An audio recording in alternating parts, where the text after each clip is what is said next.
महावीर कहते हैं आत्मविद्या के अभाव में दुनिया की सारी डिग्रियां भले ही आपके पास हो, पैसे कमाने के हुनर में आपकी टक्कर का भले ही कोई नहीं हो, आर्ट या पेंटिंग में आपसे अच्छा कलाकार कोई न हो, विश्व की बड़ी से बड़ी यूनिवर्सिटी से आप पढ़कर आए हो, एक्टिंग में आपसे भले ही कोई टक्कर नहीं ले सकता, डांस में आप माइकल जैक्सन को भी पीछे छोड़ते हो, खेल में आपकी तरह का दूसरा कोई खिलाड़ी न हो, गायन में आप शीर्ष पर हो, कुकिंग में आप सबको पीछे छोड़ते हो, संपन्नता में आपके सामने कोई नहीं टिकता हो, कई फील्ड में आप अकेले माहिर हो, स्त्री की 64 और पुरुषों की 32 कलाएं भले ही आपने सीख ली हो, संसार भर का ज्ञान भले ही आपने प्राप्त कर लिया हो, पर अगर आपने सब कुछ जानते हुए खुद को नहीं जाना, खुद को नहीं समझा, खुद को नहीं परखा, तो महावीर कहते हैं आपकी सारी उपलब्धि 2 कौड़ी की है,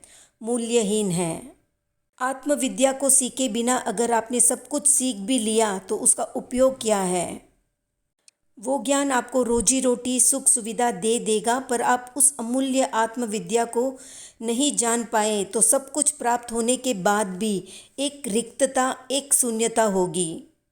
महावीर कहते हैं अगर आपने एक एक खुद को जान लिया तो आपने सब कुछ जान लिया जैसा है। स्वयं को जानने के बाद कुछ और जानना बाकी नहीं रहता। स्वयं को जाने बिना संसार को जानना ऐसा है जैसे बिना सांस का आदमी। तो सारी विद्याओं का मूल है आत्मविद्या। पर ये आत्मविद्या सस्ती नहीं है, बहुत महंगी है। इसका पात्र हर कोई नहीं बन सकता। योग्य व्यक्ति ही इस विद्या को प्राप्त कर सकता है। दिन के 24 घंटे बाहरी जगत में जीने वाले आत्मविद्या को मुश्किल से समझ पाएंगे। आत्मविद्या के लिए सेल्फ इंक्वायरी का मन में उठना बहुत ज़रूरी है, अन्यथा हम उस ऊंचाई तक नहीं पहुंच पाएंगे जहां पहुंचना है। मनुष्य जीवन का सार है आत्मविद्या को उपलब्ध होना। इसका मतलब ये नहीं है कि बाकी सारी विद्याएं व्यर्थ हैं। अन्य विद्याओं का भी महत्व है, पर आत्मविद्या के अभाव में अन्य विद्याएं आप में अहम, घमंड, गर्व का भाव ला सकती हैं और संयोग से कोई अहम कर बैठा तो उसका गिरना निश्चित है।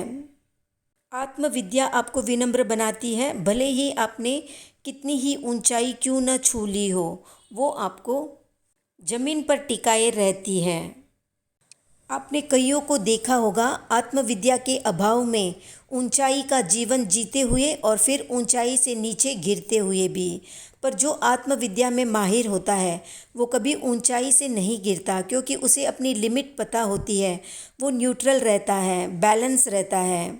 उसे पता होता है शाश्वत सत्य कि ऊंचाई पर जाने के बाद अहम करने पर नीचे गिरना तय है। इसलिए वो अपने आप को बैलेंस रखना सीख जाता है। इसलिए जीवन में कितनी ही सांसारिक तरक्की कर ले, आत्मविद्या नहीं है तो जीवन व्यर्थ है। जानकारी पसंद आई तो लाइक, शेयर, सब्सक्राइब करें।